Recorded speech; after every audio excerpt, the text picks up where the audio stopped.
je suis aussi de la majorité des accusateurs. Il y a une opposition corrompue et que la véritable opposition n'a pas mot au chapitre. Chaque fois que les véritables opposants veulent parler, ils sont muselés, ils sont flanqués en prison, s'ils ont la chance. Comme qui par exemple? Bon, il y a par exemple Franck Diongo, il y a par exemple Jean-Pierre Bemba, qui croupit pendant une dizaine d'années à La Haye. Il y a aussi un type tel que Mokia. Et puis, je ne crois pas à l'opposition de M. Tshisekedi. Je répète ça et je répéterai ça depuis longtemps. Et je continue à le dire. Écoutez, moi je le répète, je ne crois pas que M. Tshisekedi a été un opposant pendant toute sa carrière, parce que nous connaissons très bien sa carrière. Ce n'est pas caché à tout le monde. Moi je ne suis pas son fanatique, mais je sais qu'il a été l'un des hommes, si pas les plus populaires des politiciens congolais. Plus que Patrice Emery Lumumba, plus que Mobutu. M. Tshisekedi a été le plus populaire. Mais son populisme n'a rien produit. Croyez-vous que le christianisme a-t-il réussi à sa mission en Afrique ou au Congo? Bon, la bonne nouvelle est que le Dieu n'existe pas. Le Dieu auquel vous croyez n'existe pas. Le Dieu d'Israël. Et la mauvaise nouvelle est que s'il existe, qu'est-ce que ça a à voir avec nous? S'il était omniscient, s'il était omnipotent, s'il était omniprésent, je pense que le monde serait pacifié, le monde serait calme. Et il serait comme un prophète de discipline dans une école pour admonester tout celui qui oserait causer du tort à l'autre.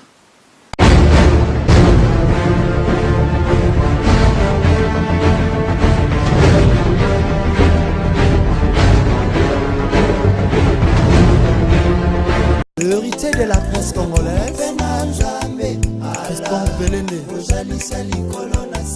Tata ya Jobu, l'héritier de la presse congolaise, Fiston Pelende, Tata ya Jobu, l'héritier de la presse congolaise, Fiston Pelende,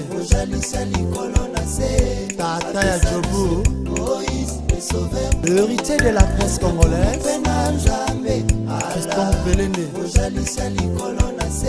Tata ya Jobu, l'héritier de la presse congolaise, Fiston Pelende, Tata ya l'héritier de la presse congolaise, Fiston Pelende. Voilà, Congolais que nous sommes pendant l'hiver, on doit commencer avec tasse de café. Bonsoir chez vous mesdames et messieurs, merci de la confiance que vous accordez à cette émission Loco le Plus sur les www.rdcongo.info.com. Pour tous ceux qui me connaissent, j'en suis très flatté. Si vous ne me connaissez pas, sachez que je m'appelle Fiston Pelende de Tata ya Sedek. Aujourd'hui, dans le cadre de cette émission, mesdames et messieurs, nous recevons encore pour la énième fois celui qu'on appelle les leaders de l'opposition de la diaspora. Moi, je l'ai surnommé comme ça. Vous le connaissez très bien, il s'appelle Chevadar Vilkil Kilele. Il est le président national du PNC, Parti national congolais. Les chefs se sont ici en Afrique du Sud, un habitué de cette émission. Avec lui, nous allons faire, nous allons parcourir l'actualité politique des pays démocratiques du Congo en particulier, mais aussi l'actualité de l'Afrique noire. Bonsoir, M. Kilele. Bonsoir, Fiston. Comment vous allez? Je vais bien, malgré le froid, je vais bien. Ça fait un bail, hein, dans cette émission. Oui, c'est vrai. C'est peut-être votre programme qui avait pris fuite de moi. Mais moi, je suis là, je suis toujours dispo aux médias, tout celui qui veut me contacter. Et je suis là. C'est question de prendre rendez-vous avec moi. Voilà, pour un rappel à nos téléspectateurs, M. Jemadar Bibil Kilele, il est enseignant, il est aussi président des partis politiques PNC, Parti national congolais. Tous les sièges se trouvent ici en Afrique du Sud. Bientôt, vous allez voir les PNC en République démocratique du Congo. Comme je l'ai dit tout au début, mesdames et messieurs, nous allons parcourir la qualité politique de la République démocratique du Congo. Sans plus tarder, mais aussi de l'Afrique, sans plus tarder, Monsieur le Président, il vient de avoir des sommets États-Unis-Afrique, où les États-Unis ont reconnu qu'ils ont commis beaucoup d'erreurs en investissant en Asie au lieu d'Afrique. Aujourd'hui, l'Asie leur a tourné les dos. Si ils avaient investi en Afrique, peut-être que l'Afrique allait devenir plus que l'Europe, d'après M. Obama. C'est quoi votre avis? Est-ce que les sommets États-Unis-Afrique par rapport au sommet France-Afrique, comment gérez-vous ça? Merci. Il faudra qu'on fasse un parallélisme là-dessus. C'est une très bonne question. Et d'abord, nous devons dire que ça ne rentre pas dans la logique proverbiale du proverbe qui dit « mieux vaut tard que jamais ». Je suis un peu sceptique de la sincérité des États-Unis vis-à-vis de l'Afrique. Au moins encore de la sincérité de la France-Afrique et presque de tout le bloc occidental vis-à-vis de l'Afrique. Donc il n'y a pas de mieux tard que jamais, moins encore de mieux tôt que jamais. Parce que ces pays occidentaux savent ce qu'ils font en Afrique et savent ce qu'ils ont toujours fait en Afrique. Il n'y a pas eu de retard et nous demeurons sceptiques quant à accepter le mea culpa de l'Amérique vis-à-vis de l'Afrique. Oui, les médias, les analystes disent que les États-Unis se sont réveillés un peu en retard et se sont vus un peu court-circuités par la Chine et certaines puissances asiatiques qui sont venues leur emboîter les pas en Afrique en investissant. Je ne pense pas tellement parce que l'Amérique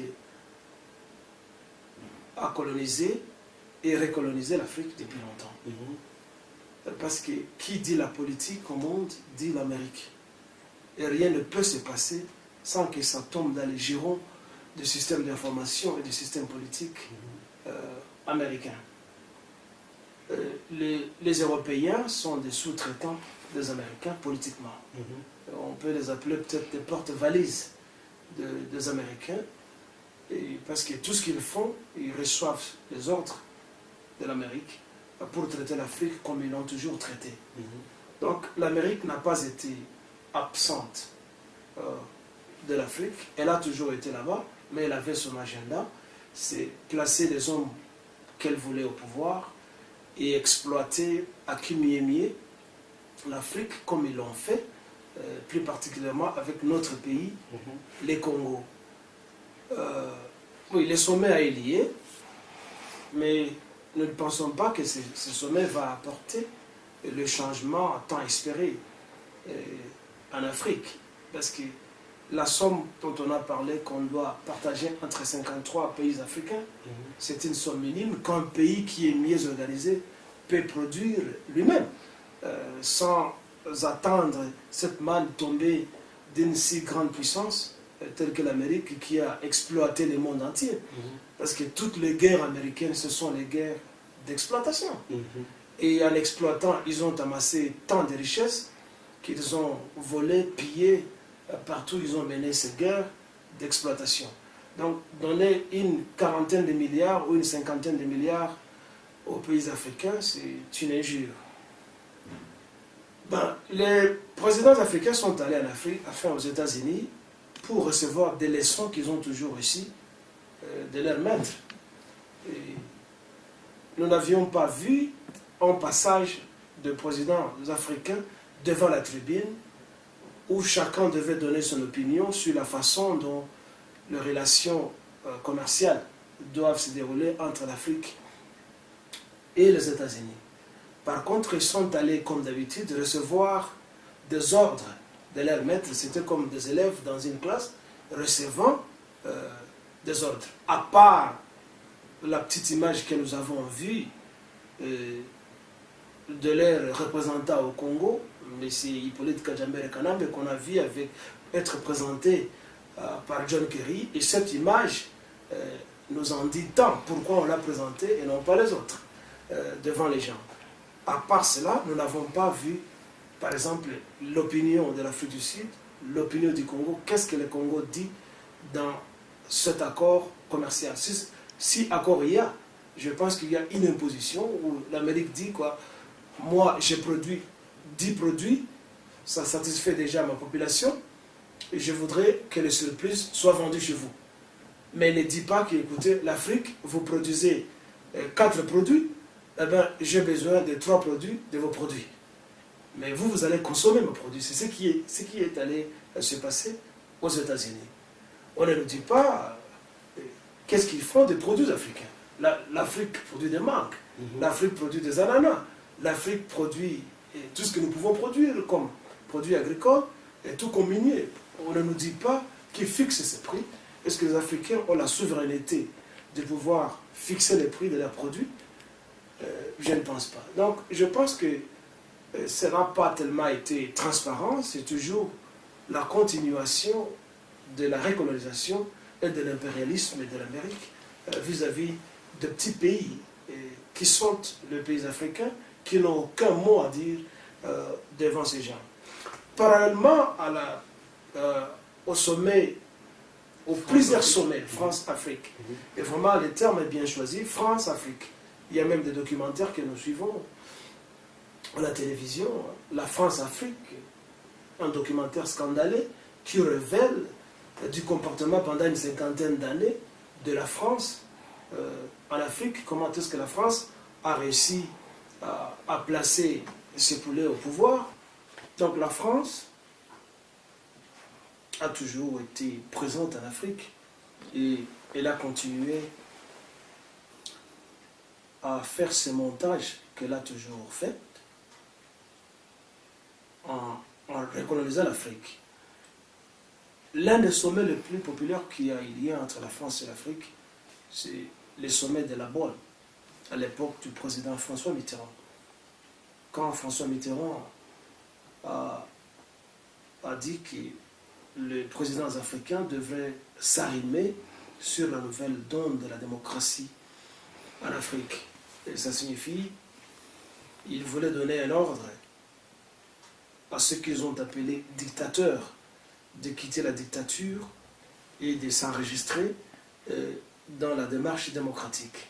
Et ce qui n'était pas vrai parce que ce sont eux qui ont placé ceux qu'ils accusaient de dictature au pouvoir et qui les ont maintenus pendant tout ce temps avant de pouvoir exploiter toujours l'Afrique comme ils l'ont toujours dit, ils l'ont toujours fait.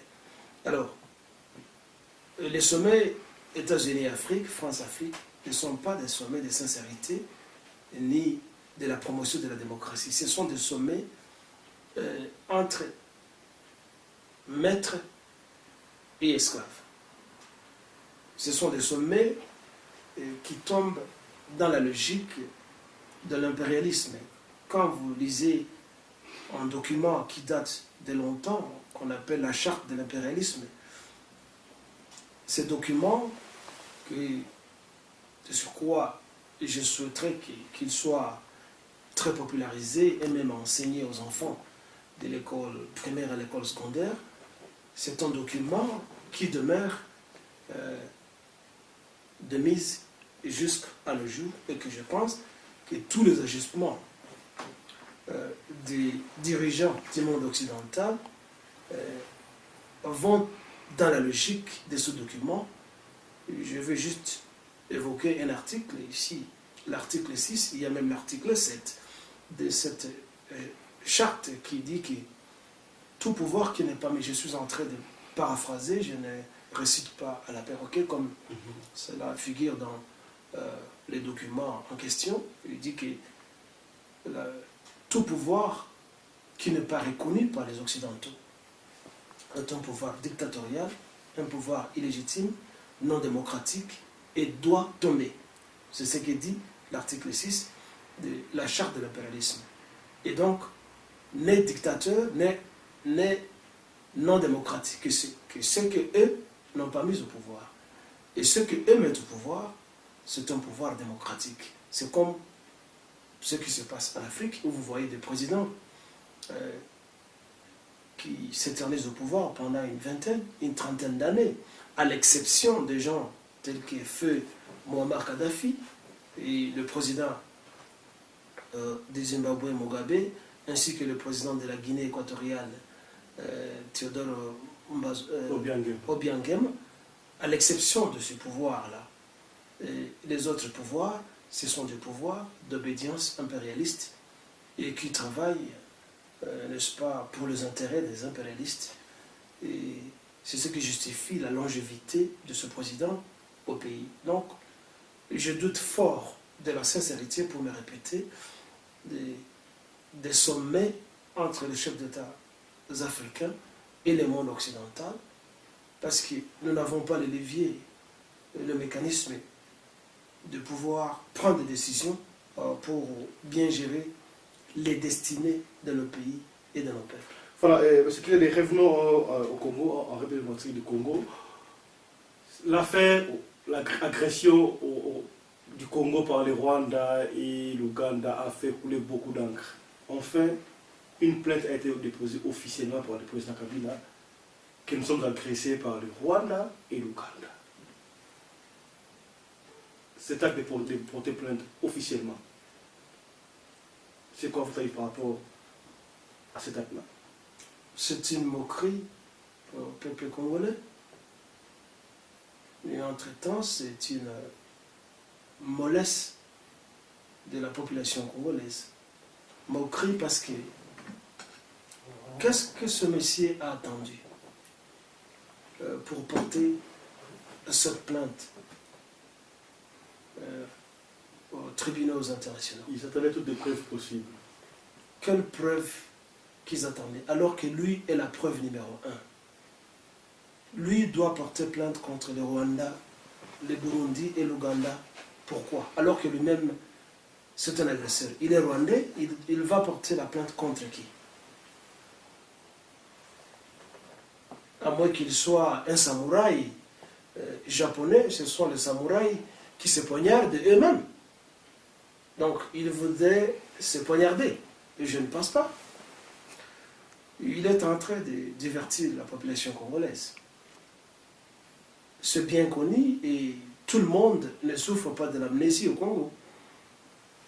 Ouais, mais vous parlez de divertir la population congolaise au moment où les rumeurs sont par-ci, par-là. Nous voyons à la télé que la population veut que le président Kabila puisse faire un troisième mandat. Les gens ne veulent pas qu'il puisse partir au Congo. Nous le voyons à la télé. C'est ce que j'ai dit, ce sont des mécanismes de propagande. C'est le populisme. Il a attendu quoi? Il voit que son mandat arrive presque à terme dans 2 ans. Lui et les groupes qui l'entourent savent toujours pondre un œuf d'or qui va susciter l'enthousiasme de la population afin qu'il puisse justifier sa longévité et sa pérennisation au pouvoir. Vous vous rappelez, lors de son premier mandat, je ne parlais pas des années de la transition, on nous a sorti le terme de chantier, les 5 chantiers du président. La population, comme elle manque toujours de mémoire, a mordu à cette expression, les 5 chantiers du président. 5 ans sont passés, on n'a rien vu de ces 5 ans du président, enfin de ces 5 chantiers du président. Bon. Bientôt, il arrive à la fin de son mandat, dans 2 ans ou quelques mois. Il fallait sortir d'autres phrases, d'autres expressions, d'autres trucs d'or pour que la population, qui est toujours ignorantes et ignorantisées puissent y mordre.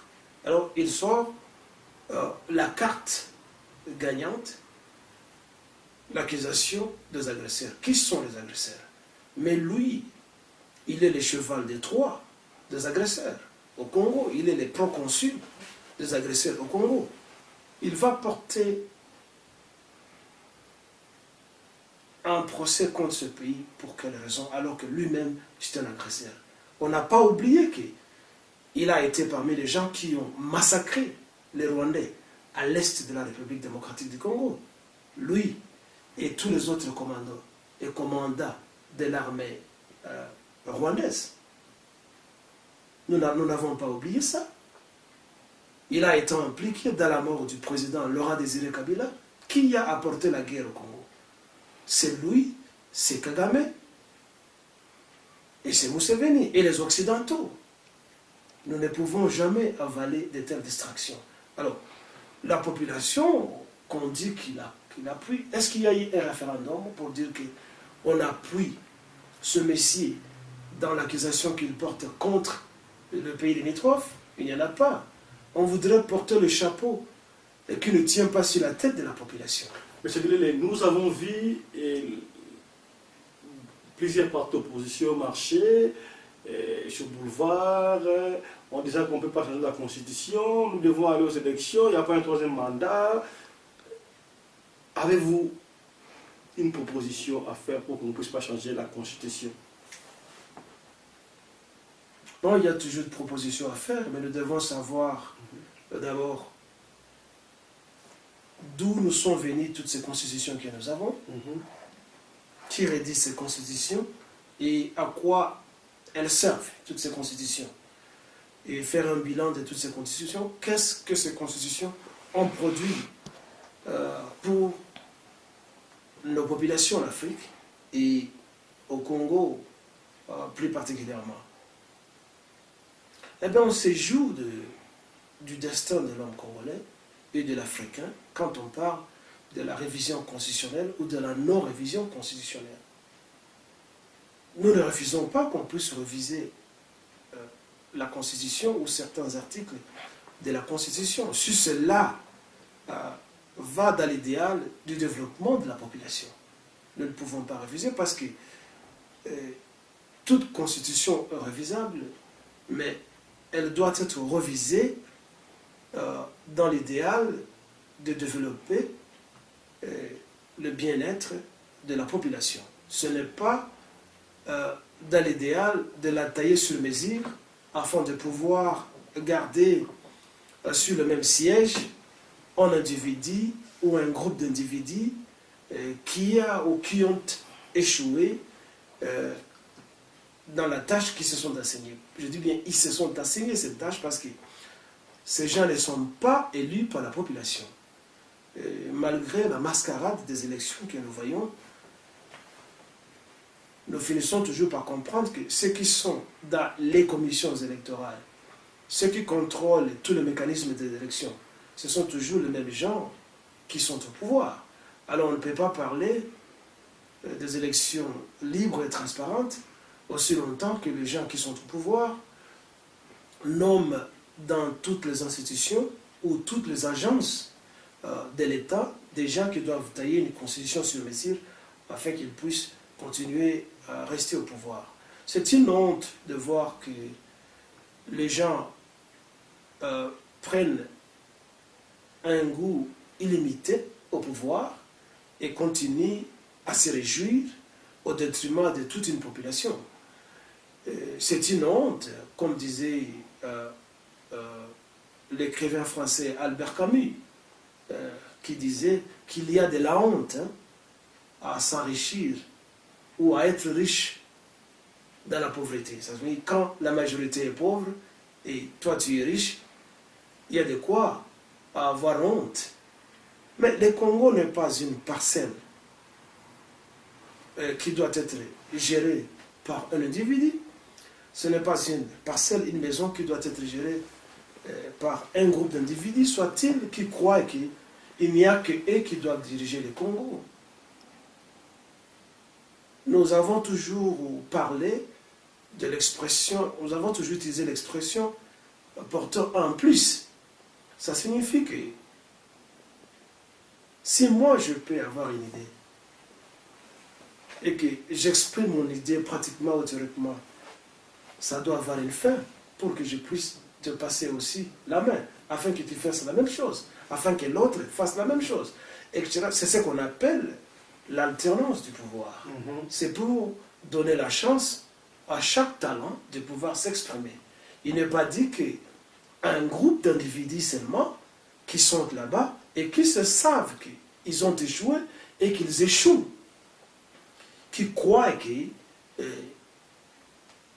doivent y rester éternellement, ils choisissent l'éternité, la longévité, la longévité à l'alternance. Nous avons vécu dans la longévité et l'éternité de Mobutu, l'ancien président qui était l'éternel. Son éternité n'a rien produit. Et comment voulez-vous qu'on continue encore à vivre dans la même éternité de ces gens qui sont là-bas, qui créent ce que vous venez de parler des partis politiques et qui ne sont pas des partis? Parce que quand nous analysons la situation, nous voyons que nous sommes dans un système monolithique et qu'ils veulent nous présenter comme étant un pluralisme politique. Nous avons été habitués à Mobutu qui avait créé des partis alimentaires. Il en est de même avec le régime en question, où vous voyez des ministres qui sont des ministres mais qui ont leur petit parti politique et ils s'appellent l'union de la majorité présidentielle. Vous appelez ça des partis d'opposition? Non. C'est le même système, c'est la même clique qui gouverne et que c'est la population qui est dribblée pour utiliser un tel terme ou une telle expression sportive. Donc, l'opposition n'a pas marché. C'est le parti qui marche parce que le régime qui est au pouvoir a de l'argent pour corrompre une masse de gens et montrer les couleurs de l'opposition devant la communauté internationale et nationale et intimider ceux-là qui veulent réagir.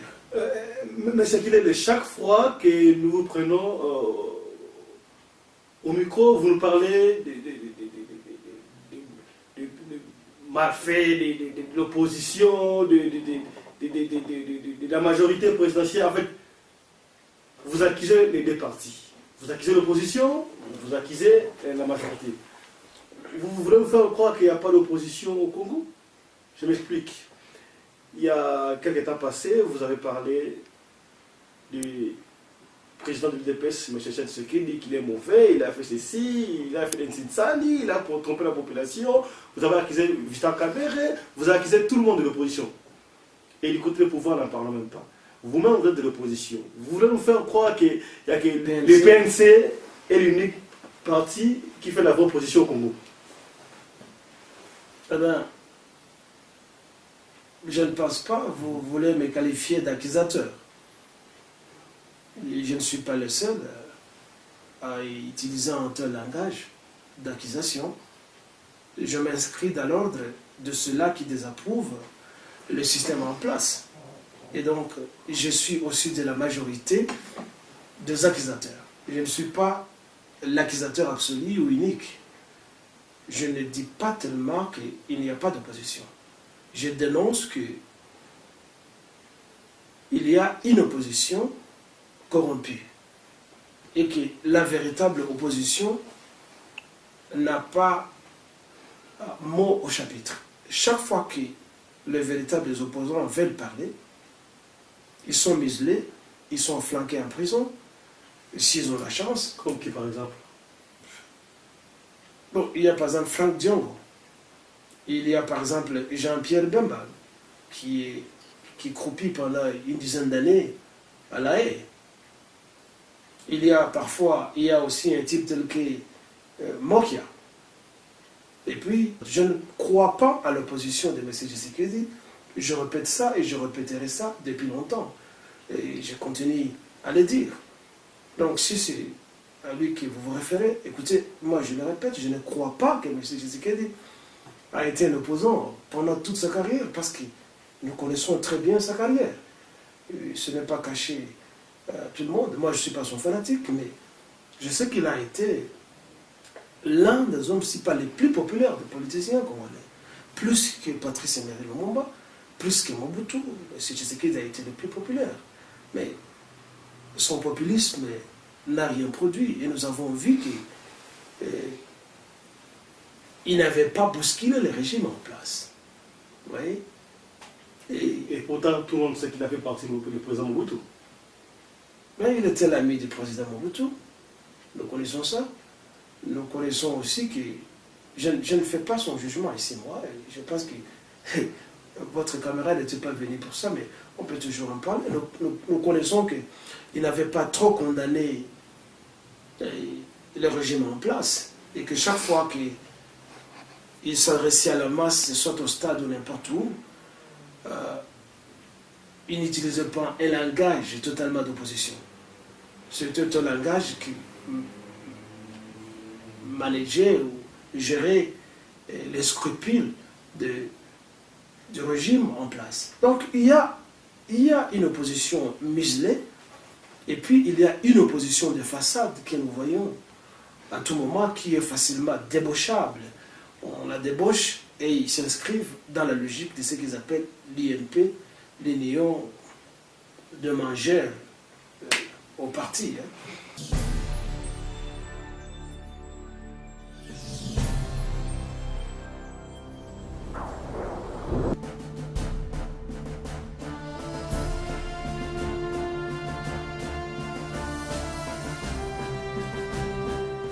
Voilà, M. Glele, parlons de la religion. Vous accusez trop le christianisme, soi-disant, les pasteurs ne sont pas dit d'être pasteurs, ceux qui font ceci, cela. Croyez-vous que le christianisme a-t-il réussi à sa mission en Afrique ou au Congo d'aider les gens à connaître Dieu, le Père, Jésus-Christ comme sauveur? Ils ont échoué ou ils ont réussi à leur mission? Bon, la bonne nouvelle est que le Dieu n'existe pas. Le Dieu auquel vous croyez n'existe pas. Le Dieu d'Israël. Et la mauvaise nouvelle est que s'il existe, qu'est-ce que ça a à voir avec nous? Parce que si il existait, on n'allait pas avoir beaucoup de problèmes au monde. Parce que l'omniscience dont on lui fait cadeau ne s'exprime pas dans tous les conflits mondiaux. S'il était omniscient, s'il était omnipotent, s'il était omniprésent, je pense que le monde serait pacifié, le monde serait calme. Et il serait comme un prophète de discipline dans une école pour admonester tout celui qui oserait causer du tort à l'autre. Je donne rendez-vous aux pasteurs, aux prophètes, aux autoproclamés pasteurs et aux autoproclamés prophètes l'année prochaine, quand je sors un de mes livres qui s'intitule « Vous ne lisez pas la Bible » et peut-être d'autres soi-disant livres saints. Et je donne rendez-vous à ce gens qui s'appelle homme de Dieu, travailleur de Dieu, docteur en théologie. Et quand je vais lancer les livres, qu'ils viennent m'éprouver où se trouve la sainteté de la Bible. En fait, le christianisme a reçu une grande mission. Les religions, il n'y a pas que le christianisme. Les religions importées ont réussi leur mission. En Afrique plus particulièrement. De quelle façon? Elles ont réussi à rendre l'homme africain bête. Elles ont réussi ont enlevé la souveraineté spirituelle et intellectuelle en l'homme noir. Et en changeant à son cerveau, si le cerveau est au niveau du devant, le cerveau de l'Africain est maintenant derrière, si ça devait être à droite, c'est à gauche. Elles ont vraiment réussi à nous transformer et à ne plus être ce que nous devrions être. Je ne parle pas des écoles qui, toutes ces religions ou ces confessions religieuses ont construites chez nous. J'en avais parlé dans beaucoup de conférences. Et j'avais reconnu un peu de mérite pour me contredire de ce qu'ils avaient fait. Mais ce n'est pas cela qui suffisait seulement, vous savez, à l'homme noir, à l'homme africain. Parce que si nous devons entrer dans le système d'éducation en Afrique, eh bien, ce sont des systèmes d'éducation qui n'ont pas produit l'homme idéal qui devait diriger ou gérer la cité africaine. Parce que quand un politicien, quand un soi-disant intellectuel doit croire en la Bible, doit croire au Coran et à d'autres soit-dit livres saints, ça prouve déjà qu'il n'est pas intellectuel. Quand un universitaire, quand quelqu'un des humanités qui doit aller s'agenouiller devant des statues de blancs, quand il doit quitter chez lui à la maison, portant des grosses Bibles, des gros livres, et aller écouter de prêches d'un soi-disant un homme illuminé qui parle avec Dieu et qui est le sous-traitant de Dieu sur terre, ça prouve déjà que cette personne n'est pas instruite, cette personne n'est pas éduquée. Le système d'éducation ne nous a pas produit des leaders qu'il nous faut. Vous savez, un leader, c'est une personne qui éclaire la masse. Ce n'est pas une personne qui plonge les gens dans l'obscurantisme. C'est quelqu'un qui est un modèle. Et les gens le regardent avec une certaine révérence, suivent ses exemples. Mais alors, qu'est-ce qu'on voit chez nous en Afrique? Les religions ont fait que l'intellectuel africain ne parvient pas à remettre en cause l'instrument à travers lequel on ne parvient pas à gérer notre propre vie. Quand un universitaire, un médecin,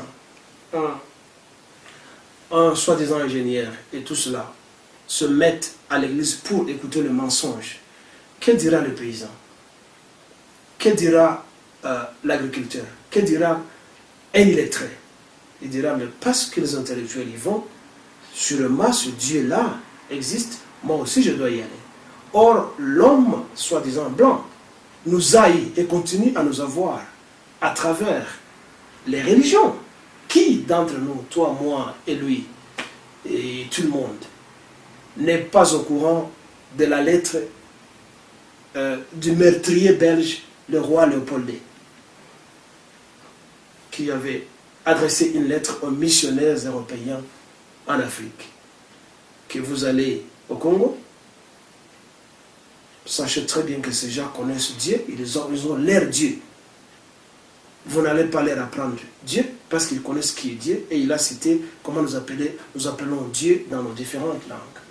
Par contre, allez leur faire croire que la richesse se trouve au ciel, et entre-temps exploiter les sols et les sous-sols du Congo et faites de nos pays riches. Continuez à leur prêcher comme ça. Mais tout Congolais, je pense, est au courant de cette lettre. Vous voulez nous faire croire que si les Africains veulent évoluer, nous devons cesser à l'église. D'abord, c'est ça. Tout commence à partir de là. Parce que quand je lis cette constitution, il y a un article ici qui dit, j'ignore l'article en question, qui dit « Nul n'ignore la loi ». Bon, c'est peut-être puisé dans le dicton latin, que j'oublie. Nul n'ignore la loi. Mais ce n'est pas vrai. La loi ne doit pas être exprimée par les reflets instinctifs dans tout être humain. La loi doit être enseignée aux gens. Ça ne doit pas être une chasse gardée des juristes, des politiciens, des internationalistes et tous celui qui s'appelle intellectuel. On doit apprendre, on doit former les gens sur les lois qui les régissent. On ne doit pas supposer que les gens connaissent la loi. Non. Il en est de même avec la Bible. Raison pour laquelle j'intitule ce livre « Vous ne lisez pas la Bible ». Parce que si vous la lisiez, vous ne partez plus à l'église. Et vous ne croyez plus à ce que la Bible dit. Et je vais prouver ça avec les recherches que j'ai commencées depuis 2003, avant même que je ne tienne la plupart des séries de conférences que nous avions tenues en 2009. Donc je pense que tout doit se reposer, excuse-moi de t'interrompre, sur la formation de la population. La population africaine, plus particulièrement congolaise, doit être formée. Le système d'éducation congolais doit produire l'homme qui sait lire, écrire, mais surtout comprendre ce qu'il lit et ce qu'il écrit. Si la population, si les gens ne comprennent pas ce qu'ils lisent et ce qu'ils écrivent, ou ce que quelqu'un d'autre dit, nous resterons toujours dominés, nous ne ferons aucun progrès, parce que nous allons aux élections. Est-ce que la population comprenne ce que c'est la Constitution? Aujourd'hui, nous parlons de changement de la Constitution. Est-ce que la population comprenne ce que c'est la Constitution? Est-ce que la population connaît ce que c'est le mandat d'un président? Est-ce que la population comprend ce qu'il y a dans la Bible? Non. Ainsi, le blanc dira, si tu veux tout avoir de l'Africain, il faut cacher tout dans les livres. Parce que l'Africain ne sait pas lire. Vous êtes en train d'écrire un livre intitulé « Vous ne lisez pas la Bible ». Qu'est-ce qui est caché là-bas? Pourquoi ça vous dit que vous ne lisez pas la Bible? Il y a quelque chose que les gens n'arrivent pas à comprendre dans la Bible. Qu'est-ce que vous voulez nous expliquer au juste là? Non, tu poses une question à laquelle tu réponds déjà. Mais toutefois, je ne voudrais pas prostituer le contenu de ce livre avant qu'il ne sorte. Ben, ça sera un livre portatif, je pense. Ça sera un livre portatif. Et je fais tout pour qu'il soit aisément lisible, facilement abordable, et non pas y mettre en français classique, un français très difficile. Je voudrais qu'il soit lu par tout le monde, qui ne va pas qualifier ces livres de sataniques, parce que les religieux ne veulent pas que les gens s'opposent à eux. La dictature commence dans les confessions religieuses. Et le contenu est très facile. Ce que je fais là-dedans, sans doute il y a une introduction, et puis il y a une analyse de ce que j'avais présenté déjà il y a de cela quelques années au cours de conférences, ce que j'appelle les contradictions bibliques. Dans l'époque, j'avais donné les titres de mensonges bibliques. Bon, c'est presque synonymique, mais c'est presque la même chose, je veux dire. Mais j'ai préféré les contradictions bibliques. Parce que quelqu'un de mon esprit, quand il lit la Bible, et qui comprend ce qu'il y a dedans, je ne pense pas qu'il peut continuer à aller à l'église ou à aller, par exemple, comment vous appelez ça, les histoires des Corans, encore c'est quoi, dans les histoires des musulmans. Parce qu'il y a des contradictions inacceptables. Et quand on nous dit que la Bible est sainte, quand on nous dit que la Bible est inspirée de l'omniscience de Dieu, eh bien, moi, ça me donne des frissons.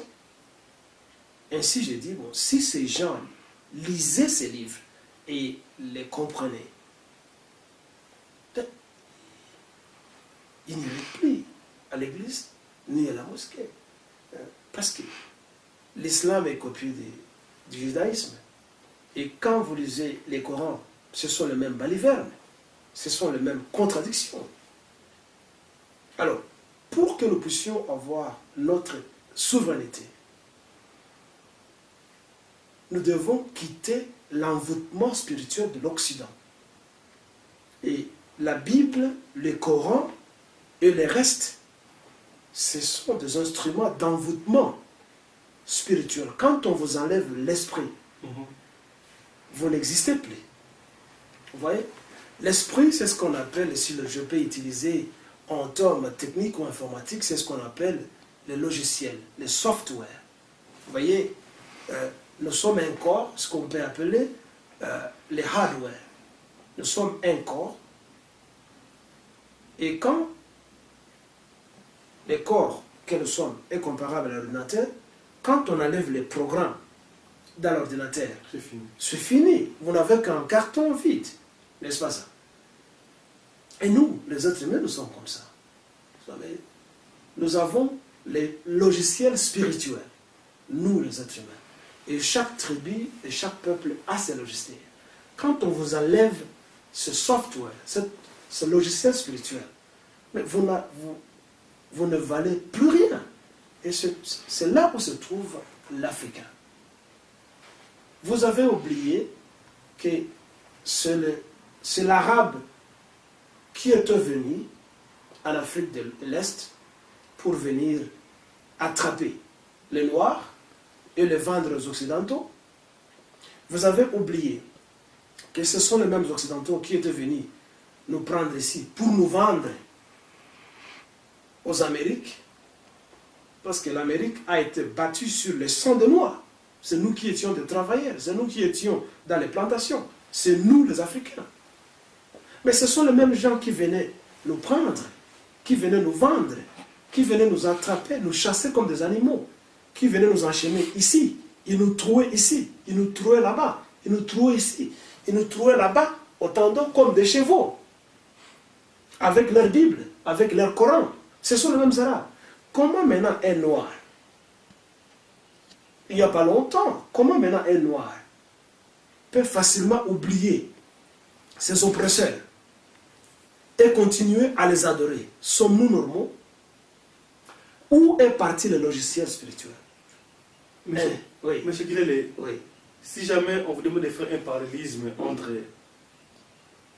Simon Kimbangu et Jésus de Nazareth, vous en tant qu'Africain, qui d'entre eux deux devions-nous Africains considérés? Cette question m'a été posée plusieurs fois. Moi, je reconnais Kimbangu comme étant un nationaliste comme moi. C'est un politicien. Kimbangu fut un politicien. Seulement, le monsieur a eu peur, peut-être parce qu'il était illettré, il n'avait pas d'arguments, mais il avait ces arguments qu'il exprimait dans sa langue. Vous voyez, Kimbangu. Il a été un politicien, un nationaliste, un résistant, Kimbangu. Au même titre que Jésus-Christ. Jésus-Christ n'était pas Dieu. Ah bon? Non, lui-même le dit, même dans cette sacrée Bible. Et bien que quelque part il dit que lui et le Père, ils font un. Mais il y a des versets bibliques que je suis en train de répertorier dans mon livre, où il nie encore ça, que lui et le Père ne sont pas les mêmes. Donc je voulais dire que et Jésus-Christ et Kimbangu, ce sont tous des nationalistes. Brièvement, Kimbangu s'est révolté contre la colonisation, la maltraitance des populations congolaises par les Belges. Et les Belges ont vu qu'il était un type mal élevé qui ne voulait pas se soumettre au diktat du colon.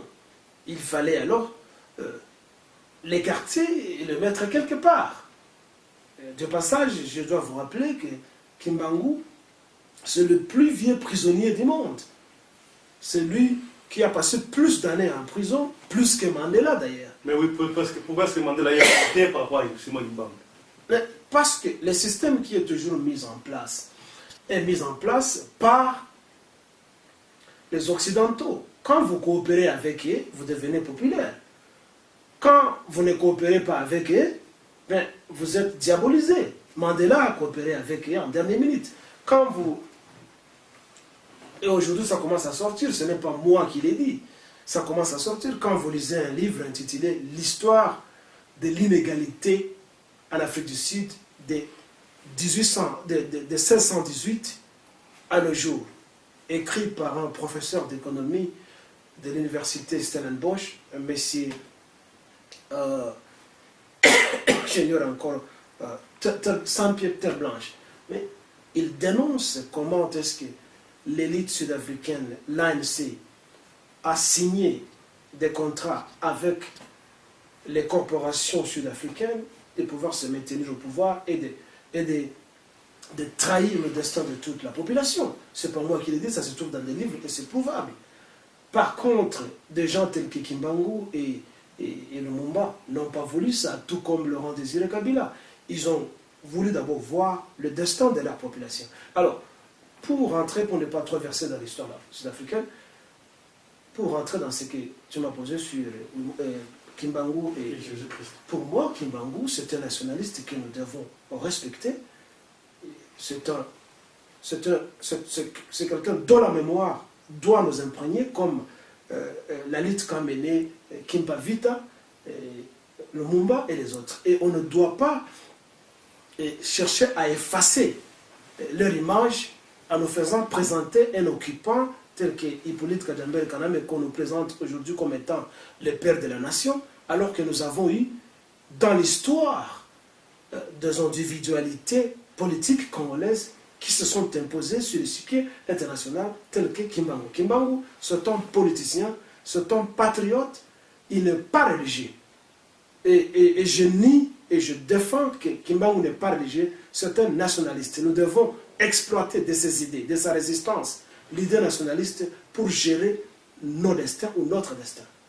Et donc, lui et Jésus-Christ, je les considère au même diapason. Ce sont des nationalistes. Du côté de Jésus-Christ, Israël, à l'époque, était une colonie romaine. J'ai expliqué ça plusieurs fois. Et on attendait un Messie à venir, un administrateur à venir. C'est celui qu'on appelle Messie. Messie ne signifie pas autre chose, ça signifie seulement un administrateur à venir. Il a fallu un homme de la trempe de Jésus-Christ, s'il a existé. Je dis bien, s'il a existé, entre guillemets. Parce qu'il n'y a pas de preuve que Jésus-Christ a existé. S'il a existé, Jésus-Christ, il a fallu quelqu'un de sa trempe pour défier la puissance, la superpuissance de l'Empire romain. De l'Empire romain, je vais dire, de l'époque. Alors, Jésus-Christ n'est pas un Dieu. Jésus-Christ n'est pas autre chose. Tout ce que les pasteurs, les soi-disant prophètes disent, c'est de l'hyperbole, c'est une exagération. Il a été politicien s'il a existé. Je dis bien que c'est au conditionnel, parce qu'il n'y a pas de preuve que Jésus-Christ a existé. Je fais les lettres classiques, je lis beaucoup de livres. Quand vous lisez les écrits des écrivains, c'est contemporain de l'époque, à l'époque où il est supposé avoir vécu. Mais on n'a pas parlé de Jésus-Christ dans tous les volumes de livres qui ont été publiés à l'époque. Quand vous lisez les écrits des gens tels que Pliny le Jeune, Pliny l'Ancien, et Joséphus, l'écrivain juif, on n'a pas parlé de Jésus-Christ dans tous les volumes des livres qu'ils ont produits, alors qu'on lui prête des miracles qu'il aurait opérés à l'époque. Qui oubliera Mandela dans notre siècle, même après des milliers et des milliers d'années? Qui oubliera Bob Marley? Qui oubliera Michael Jackson? Personne. Mais si Jésus avait existé et qu'il avait opéré des miracles à l'époque, mais on allait parler de lui dans des livres classiques, même pas des écrivains romains ou grecs tels que, je crois, Tite Live. Personne n'a parlé de lui à cette époque. Et voilà, M. Guilele, c'est presque la fin de cette émission. Nous vous donnons 30 secondes pour le mot de la fin, parce qu'il est temps de presque déjà là. Oui, il y a quelque chose qui étonne les gens au Congo avec le parti en place. On nous parle ce dernier temps de parcs agricoles, je ne sais pas de quoi, tout près des bandes nous là-bas. On nous parle d'un parc agricole. Et alors, tous les politiciens... C'est pour combler les social de la République démocratique du Congo. Mais est-ce que Et on a toujours des termes à choisir. Parc agricole. Tu vois le mot parc. Eh bien, ça tape la mémoire. Parc. On ne nous parle pas de champ agricole. On ne nous parle pas d'une ferme. On ne nous parle pas d'une plantation. Les Français parleraient de plantation. On voit que plantation, ça ne va pas avoir. On parle de parc agricole Bukangalonzo. C'est quoi? Depuis quand un gouvernement doit se taper la poitrine avec 1000 hectares d'un champ, je ne sais pas, de maïs et de patates douces ou de quoi? Allez aux États-Unis, vous rencontrerez des fermes de milliers et de milliers de kilomètres. Est-ce qu'on en parle? Qui appartiennent à des privés? Est-ce qu'on en parle? Comment un gouvernement doit parler de 1000 kilomètres, de 1000 hectares, et on croit que ça va nourrir toute la République? Nous sommes habitués à ce genre de choses. À l'époque de Mobutu, il y avait le domaine agricole de l'Ancélé. Où en sommes-nous? Qui était détourné par Mobutu, ça devient le domaine présidentiel. Où est-ce qu'il a eu l'argent pour créer un domaine agricole? Et ce qui se fait là-bas, nous savons, ce sont des techniciens sud-africains qui sont allés là-bas, ça prouve plus d'une fois que nos systèmes d'éducation ne produisent pas des hommes idéaux. Si nous devons faire des routes, on doit aller prendre l'Occident, on doit attendre que les Chinois viennent et que les Italiens viennent. Mais que produisent nos facultés chez nous? Nos facultés produisent quoi? Ça ne produit que ce sont des usines à production de chômeurs. On nous parle des ingénieurs qui sont incapables de construire des maisons. On nous parle des ingénieurs qui sont incapables de tracer des routes. On nous parle des ingénieurs agricoles qui sont incapables de produire ce dont la population espère. Preuve que le régime en place travaille pour les intérêts d'ailleurs et ne fait pas la promotion des intérêts nationaux à tous les domaines, éducatifs et même sécuritaires. Voilà, mesdames, messieurs, c'est pratiquement la fin de cette émission qui aujourd'hui nous avons reçu, le président du PNC, M. Jemadar Vibil Kilele.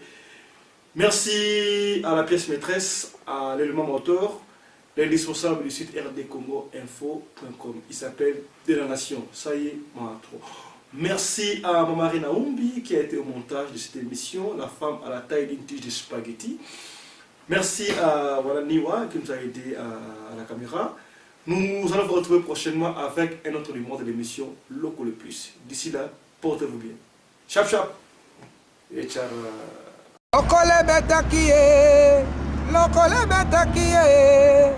pona bana ya jubeke, pona bana ya kinyo, pona bana ya Angola. Comment on dit, oh, il y a le coller please, comprendre? Il y a le coller please, son zimi était, comprendre? Fiston Pelende, hein? En direct de Djobo, papa ya Djobo. Moi, mon balioti a Kangi Afrique du Sud. Na ebitni na ko remercier te on lo bebele mbanga passe. Ora Fiston Pelende, babeti lokole. Son di banto andoki. O mote amabe. Dada bolore koni kilo na maboko. Kuruza zu bebele bolinga silisi samba mele. Korino e. Fiston Pelende, hein? En direct de Djobo, papa ya Djobo.